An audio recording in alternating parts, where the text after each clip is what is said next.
జమిలీ ఎన్నికలకు కేంద్రం సన్నద్ధమవుతోంది. వన్ నేషన్ వన్ ఎలక్షన్కు కేంద్ర కేబినెట్ ఆమోదముద్ర వేసింది. రామ్నాథ్ కోవింద్ కమిటీ నివేదిక కేంద్ర కేబినెట్ ఆమోదం తెలిపింది. శీతాకాల సమావేశాల్లో పార్లమెంటు ముందుకు ఈ బిల్లును తీసుకురానున్నారు. తిరుమల తిరుపతి దేవస్థానంలో జరిగిన అవకతవకలపై ఏపీ విజిలెన్స్ ఎన్ఫోర్స్మెంట్ అధికారులు దర్యాప్తును ముమ్మరం చేశారు. 18 అంశాలపై నివేదికను ప్రభుత్వానికి అందజేశారు. ఈ నివేదికలో టీటీడీ ఖజానాకు 520 కోట్ల రూపాయల గండి కొట్టారని తెలిపారు. టీటీడీ ఇంజనీరింగ్ పనులకు అడ్డగోలుగా నిధులు కేటాయించారని, వీఐపీ బ్రేక్ దర్శనాల విషయంలో కూడా అవకతవకలు జరిగాయని గుర్తించారు. టీటీడీ కాటేజీల నిర్మాణానికి సంబంధించి నిబంధనలు పాటించకుండా అనుమతులు ఇచ్చారని విజిలెన్స్ గుర్తించింది. అలాగే శ్రీవాణి ట్రస్ట్ నిధులు కూడా అక్రమంగా మళ్లించారని అన్నారు. గత శనివారమే ఆంధ్రప్రదేశ్ ప్రభుత్వానికి నివేదికను అందజేశారు. గత ఏడాదితో పోల్చితే ఈసారి 3 గంటల ముందే నిమజ్జన ప్రక్రియ పూర్తయిందని హైదరాబాద్ సిపి సివి ఆనంద్ తెలిపారు. ఒక ప్రణాళిక ప్రకారం వినాయక నిమజ్జనం పూర్తి చేశామని అన్నారు. అలాగే ఖైరతాబాద్ గణేష్ నిమజ్జనం అనుకున్న సమయానికే పూర్తయిందని చెప్పారు సివి ఆనంద్. ఈ నిమజ్జన ప్రక్రియలో పాల్గొన్న ప్రతి ఒక్క పోలీస్ సిబ్బందికి ధన్యవాదాలు తెలిపారు కొత్వాల్. ఒక్క హుస్సేన్ సాగర్లోనే 1,00,000 విగ్రహాలను నిమజ్జనం చేశామని ఆయన వెల్లడించారు. హైదరాబాద్లో బీజేపీ రాష్ట్ర కార్యాలయాన్ని మహిళా కాంగ్రెస్ నేతలు ముట్టడించారు. బీజేపీ కార్యాలయం ముందు పోలీసులు బారికేడ్లు ఏర్పాటు చేసి మహిళా నేతలను అడ్డుకుంటున్నారు. ప్రధాని మోదీ మౌనం వీడి తన్వీందర్ సింగ్ ఆరాతో క్షమాపణ చెప్పించాలని మహిళా కాంగ్రెస్ అధ్యక్షురాలు సునీతారావు డిమాండ్ చేశారు. రాహుల్ గాంధీపై విమర్శలు చేయడమే బీజేపీ నేతలు పనిగా పెట్టుకున్నారని ఆమె విమర్శించారు. రాహుల్ గాంధీపై బీజేపీ నేతల వ్యాఖ్యలు నిరసిస్తూ ఢిల్లీలో కాంగ్రెస్ పార్టీ నేతలు రోడ్డెక్కారు. కేంద్ర మంత్రి రవనీత్ సింగ్ చుట్టూ బిట్టు చేసిన వ్యాఖ్యలపై యూత్ కాంగ్రెస్ నాయకులు భగ్గుమన్నారు. కేంద్ర మంత్రి ఇంటి ఎదుట యూత్ కాంగ్రెస్ కార్యకర్తలు ఆందోళన బాటపట్టారు. మంత్రి ఇంటి ముట్టడికి ప్రయత్నించిన కాంగ్రెస్ కార్యకర్తలను పోలీసులు అదుపులోకి తీసుకున్నారు. బీజేపీ నేతలు రాహుల్ గాంధీపై అనుచిత వ్యాఖ్యలు చేస్తున్నారని కాంగ్రెస్ శ్రేణులు ఆందోళన వ్యక్తం చేశాయి. బీజేపీ కూటమి భాగస్వాములపై ఢిల్లీలోని తుగ్లక్ రోడ్ పిఎస్లో కాంగ్రెస్ నేతలు ఫిర్యాదు చేశారు. బహిరంగ బెదిరింపులకు పాల్పడుతున్నారంటూ ఫిర్యాదులో పేర్కొన్నారు. ఒక కార్యక్రమంలో రాహుల్ గాంధీని ఉద్దేశించి బీజేపీ నేత తన్వీందర్ సింగ్ ఆరా చేసిన వ్యాఖ్యలకు సంబంధించిన వీడియో క్లిప్లను ఫిర్యాదుతో పాటు జడ్జ్ చేశారు. అలాగే షిండే సేనపైన ఎమ్మెల్యే సంజయ్ గైక్వాడ్ చేసిన వ్యాఖ్యల క్లిప్ను కూడా అటాచ్ చేశారు.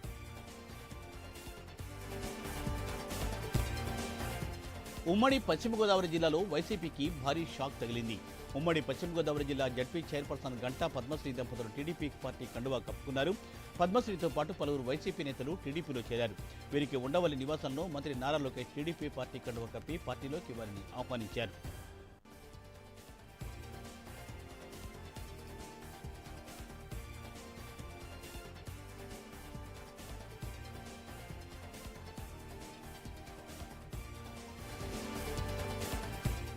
నెల్లూరు జిల్లా కలిగిరిలోని పెద్ద చెరువు పనులను ఉదయగిరి ఎమ్మెల్యే కాకర్ల సురేష్ పునఃప్రారంభించారు.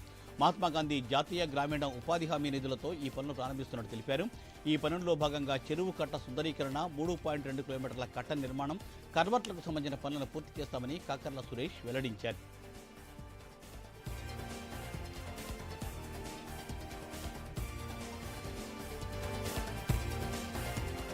ప్రకాశం జిల్లా మార్కాపురానికి ప్రభుత్వం కొత్తగా 4 ఆర్టీసీ బస్సులను మంజూరు చేసింది. ఈ బస్సులను ఎమ్మెల్యే కందుల నారాయణ రెడ్డి ప్రారంభించారు. అనంతరం స్వయంగా నారాయణ రెడ్డి బస్సు నడిపారు. ప్రయాణికుల ఇబ్బందులను గుర్తించి ప్రభుత్వం కొత్త బస్సులు కేటాయించిందని ఎమ్మెల్యే వెల్లడించారు.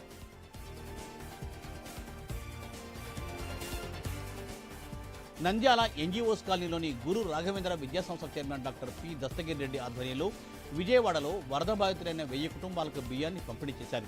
ఈ కార్యక్రమానికి ముఖ్య అతిథులుగా మంత్రులు బీసీ జనార్దన్ రెడ్డి, ఎన్ఎండి ఫరూక్ హాజరయ్యారు.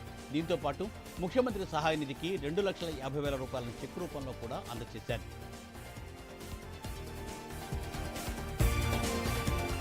విశాఖలో కరకచెట్టు పోలమాంబ అమ్మవారి ఆలయంలో అసెంబ్లీ స్పీకర్ సిహెచ్ అయ్యన్నపాత్రుడు ప్రత్యేక పూజలు నిర్వహించారు. అమ్మవారి ఆశీస్సులతో అందరూ ఆయురారోగ్యాలు, శాంతి సౌభాగ్యాలతో సంతోషంగా జీవించాలని ప్రార్థించినట్లు అయ్యన్నపాత్రుడు వెల్లడించారు. చిత్తూరు జిల్లాతో ఢిల్లీ కొత్త సీఎం అతిశీకి అనుబంధాలున్నాయి. గతంలో ఋషి వ్యాలీ స్కూల్లో అతిశీ టీచర్గా పనిచేశారు. హిస్టరీ, ఇంగ్లీష్లో విద్యార్థులకు ఆమె పాఠాలు నేర్పేవారు. అతిశి నూతన విద్యా సంస్కరణలపై పట్టు కూడా సాధించారు. తమ పూర్వపు టీచర్ సీఎం కావడంపై ఋషి వ్యాలీ స్కూల్ టీచర్లు ఇప్పుడు ఆనందం వ్యక్తం చేస్తున్నారు. పరిసరాలను పరిశుభ్రంగా ఉంచుకోవడం ద్వారా ప్రాణాంతక వ్యాధుల బారి నుండి బయటపడవచ్చునని ఎమ్మెల్యే కేఈ శ్యాంబాబు అన్నారు. కర్నూలు జిల్లా పత్తికొండలో జరిగిన స్వచ్ఛ భారత్ కార్యక్రమంలో టీడీపీ జిల్లా అధ్యక్షుడు తిక్కారెడ్డి, ఎమ్మెల్యే కేఈ శ్యాంబాబు పాల్గొన్నారు. దోమల నివారణ మందును పిచికారీ చేశారు. కేంద్ర రాష్ట్ర ప్రభుత్వాలు ఎంతో ప్రతిష్టాత్మకంగా స్వచ్ఛ భారత్ కార్యక్రమం నిర్వహిస్తున్నాయని వారు పేర్కొన్నారు. పార్వతీపురం జిల్లా కేంద్రంలో స్థానిక ఎమ్మెల్యే ఆధ్వర్యంలో స్వచ్ఛతా హీ సేవా కార్యక్రమం నిర్వహించారు. పట్టణ 4 రోడ్ల కూడలి నుండి పురపాలక సంఘం కార్యాలయం వరకు ఒక ర్యాలీ కూడా నిర్వహించారు. చెత్త మన ఇంటి నుండే వస్తుందని, ఆ చెత్తను బయట పారబోసి అధ్వానంగా పరిసరాలు తయారు చేయవద్దని ఎమ్మెల్యే విజ్ఞప్తి చేశారు. స్వచ్ఛతా సేవా కార్యక్రమాలు అక్టోబర్ 2వ తేదీ వరకు చేపట్టాలని కేంద్రం సూచిస్తోందని ఆయన చెప్పారు. రాజమండ్రి వాసులను చిరుత భయపెట్టిస్తోంది. గత 15 రోజులుగా చిరుత సంచారం స్థానికులను, రైతులను భయభ్రాంతులకు గురి చేస్తోంది. చిరుతను బంధించేందుకు 73 ట్రాప్ కెమెరాలు, 9 బృందాలతో నిఘా ఏర్పాట్లు చేశారు. రాత్రి వేళల్లో జాతీయ రహదారిలో చిరుత తిరుగుతున్నట్టు అటవీ శాఖ అధికారులు గుర్తించారు. దీంతో అలర్ట్ అయిన ఫారెస్ట్ అధికారులు చిరుతను పట్టుకునేందుకు ప్రయత్నాలను ముమ్మరం చేస్తున్నారు.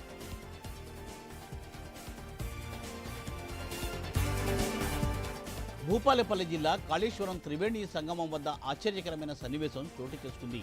గోదావరి, ప్రాణహిత నదులు కలిసి ఒకే చోట 2 రంగుల్లో నీరు ప్రవహిస్తోంది. నీలి రంగులో గోదావరి, ఎరుపు రంగులో ప్రాణహిత నది ప్రవహిస్తున్నాయి. కాళేశ్వరం త్రివేణి సంగమంలో పుణ్యస్నానాలకు వచ్చిన భక్తులు 2 రంగుల్లో ప్రవహిస్తున్న వరదనీటిని చూసి ఆశ్చర్యాన్ని వ్యక్తం చేస్తున్నారు.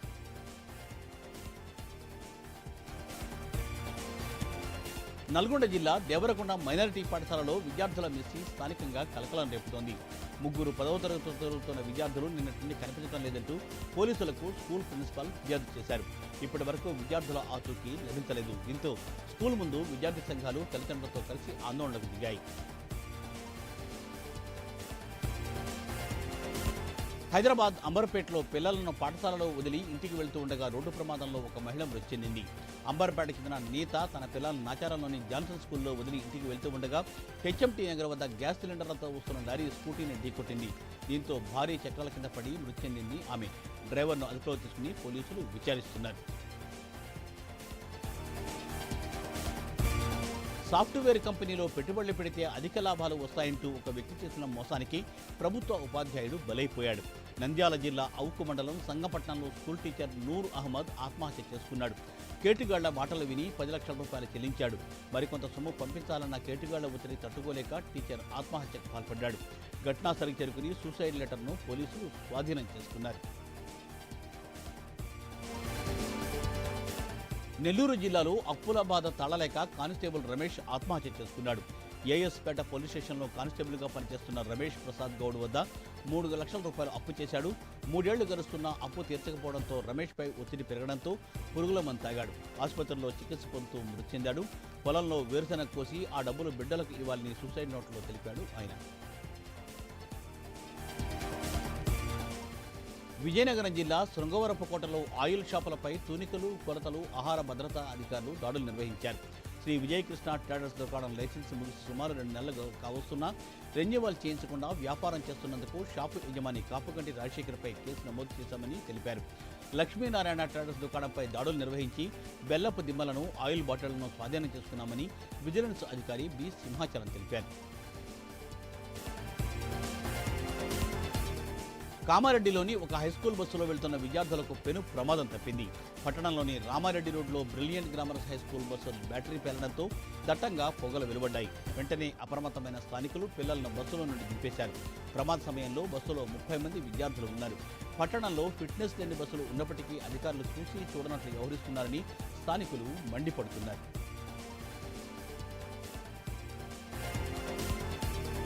నంద్యాల జిల్లా సంగపేటలోని ఒక టీచర్ ఇంట్లో చోరీ జరిగింది. అనారోగ్యంగా ఉందని చెల్లెలి ఇంటికి టీచర్ ప్రమిలాదేవి వెళ్ళింది.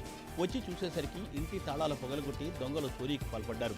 ఇంట్లోని 20,000 రూపాయల నగదు, 8 తులాల బంగారం, 500 గ్రాముల వెండిని దొంగలు అపహరించారని బాధితురాలు తెలిపింది. ఘటనాస్థలికి చేరుకుని కేసు నమోదు చేసి పోలీసులు దర్యాప్తు చేస్తున్నారు. విజయనగరం జిల్లాలోని గిరికిక్కర గ్రామంలో రోడ్డు సౌకర్యం లేక గిరిజనులు అవస్థలు పడుతున్నారు. గంట్యాడ మండలంలో కొండపర్తికి చెందిన రాజారావు అనే గిరిజనుడు చికిత్స పొందుతూ ఆసుపత్రిలో మృతి చెందాడు. మృతదేహాన్ని కర్రకి కట్టి డోలు రూపంలో కొండ ప్రాంతంలోని అతని స్వగ్రామాన్ని తీసుకెళ్లారు. ప్రభుత్వాలు మారినా తమ నుదుటి రాతల మార్చే ప్రభుత్వం ఏది రాలేదని గిరిజనులు వాపోతున్నారు. ప్రభుత్వం స్పందించి తమ గ్రామానికి సరైన రోడ్డు సౌకర్యం కల్పించాలని వారు కోరుతున్నారు.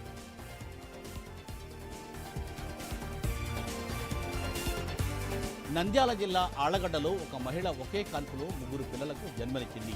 ఒక ప్రైవేట్ హాస్పిటల్లో నార్మల్ డెలివరీ ద్వారా 3 పిల్లలకు జన్మనిచ్చింది.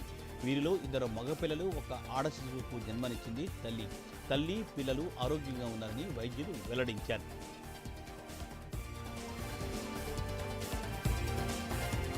శస్త్రచికిత్సలో కొత్త పుత్తలు తొక్కుతున్నారు కాకినాడ ప్రభుత్వ వైద్యులు. ఒక పేషెంట్కు జూనియర్ ఎన్టీఆర్ నటించిన అదుర్సు సినిమాను చూపిస్తూ బ్రెయిన్ ఆపరేషన్ చేశారు వైద్యులు. 55 ఏళ్ల ఒక మహిళకు మెదడులో కణితిని గుర్తించారు డాక్టర్లు. అది చాలా ముఖ్యమైన భాగంలో ఉండడం వల్ల అవేక క్రెవియాటమీ అనే అధునాతన పద్ధతిలో ఆపరేషన్ చేయడానికి డాక్టర్లు నిర్ణయం తీసుకున్నారు. నిన్న పేషెంట్ను న్యూరో సర్జరీ బృందం ఆపరేషన్ నిర్వహించింది. అదుర్సు సినిమా చూపిస్తూ శస్త్రచికిత్స చేశారు డాక్టర్లు. ప్రస్తుతం పేషెంట్ రికవరీ అవుతున్నారు. ఈ తరహా ఆపరేషన్ జీజీహెచ్ కాకినాడలో నిర్వహించడం ఇదే మొదటిసారి. కోల్కతాలో ట్రైనీ డాక్టర్ హత్యాచార ఘటనపై దేశం నలుమూలలా నిరసనలు వ్యక్తమయ్యాయి. హత్యాచార ఘటన నిరసిస్తూ రోడ్డుపైకి వచ్చి ఒక హీరోయిన్ డ్యాన్స్ చేసింది. ట్రైనీ డాక్టర్ హత్యాచార ఘటన నిరసిస్తూ బెంగాలీకి చెందిన హీరోయిన్ మోక్ష సేన్ గుప్తా రోడ్డుపైకి వచ్చి డ్యాన్స్ చేస్తూ నిరసన వ్యక్తం చేసింది. ఈ వీడియో ఇప్పుడు నెట్టింట వైరల్ అయింది.